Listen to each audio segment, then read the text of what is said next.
দুর্নীতি করে ব্রাজিল বিশ্বকাপ জিতেছিল, সাহায্য নিয়েছিল আমেরিকার গোয়েন্দার, এমন তথ্যই উঠে এসেছে তদন্তে। প্রায় 3 বছর যাবৎ ধরে করা তদন্তে উঠে এসেছে ব্রাজিলকে বিশ্বকাপ জেতাতে ভূমিকা রেখেছে আমেরিকার গোয়েন্দা সংস্থা সিআইএ। আরও থাকছে প্রতিবেদনে।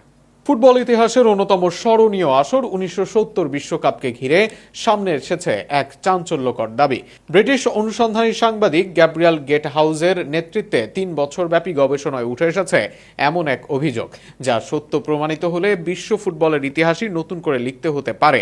গবেষণায় দাবি করা হয়েছে ব্রাজিলের তৃতীয় বিশ্বকাপ জয়ের পথে পরোক্ষভাবে ভূমিকা রাখতে পারে মার্কিন গোয়েন্দা সংস্থা সিআইএ।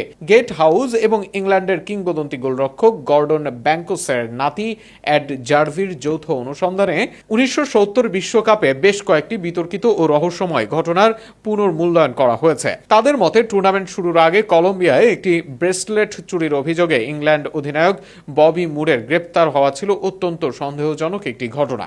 যদিও পরবর্তীতে তার বিরুদ্ধে কোনো অভিযোগই প্রমাণিত হয়নি, তবু এই ঘটনা ইংল্যান্ড দলের প্রস্তুতি, মনোবল এবং টুর্নামেন্ট পূর্ব পরিবেশে বড় ধরনের প্রভাব ফেলেছিল। প্রতিবেদনে আরও বলা হয়েছে, পশ্চিম জার্মানির বিপক্ষে কোয়ার্টার ফাইনালের আগে ইংল্যান্ডের তারকা গোলরক্ষক গর্ডন ব্যাংকোসের আকস্মিক অসুস্থ হয়ে পড়াও প্রশ্নের জন্ম দেয়। ব্যাংকোস তার আত্মজীবনীতে উল্লেখ করেছিলেন, একটি অনুষ্ঠানে পানীয় গ্রহণের পর তিনি গুরুতর অসুস্থ হয়ে পড়েন এবং দলের সবচেয়ে গুরুত্বপূর্ণ ম্যাচে মাঠে নামতে পারেননি।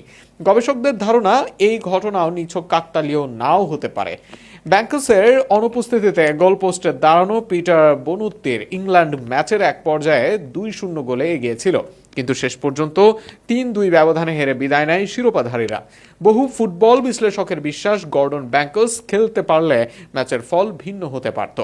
গবেষণায় আরও দাবি করা হয়েছে, স্নায়ুযুদ্ধের উত্তপ্ত সময় ব্রাজিলের সামরিক সরকারের সঙ্গে ঘনিষ্ঠ সম্পর্ক বজায় রেখেছিল যুক্তরাষ্ট্র। লাতিন আমেরিকায় রাজনৈতিক প্রভাব ধরে রাখার কৌশলের অংশ হিসেবে আন্তর্জাতিক অঙ্গনে ব্রাজিলের সাফল্যকে গুরুত্বপূর্ণ হিসেবেই দেখা হতো।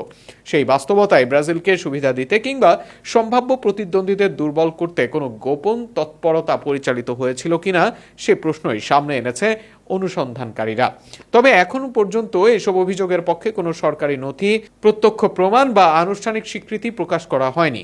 সিআইএ, ব্রাজিল ফুটবল কর্তৃপক্ষ কিংবা সংশ্লিষ্ট কোনো প্রতিষ্ঠানও এ বিষয়ে কোনো মন্তব্য করেনি।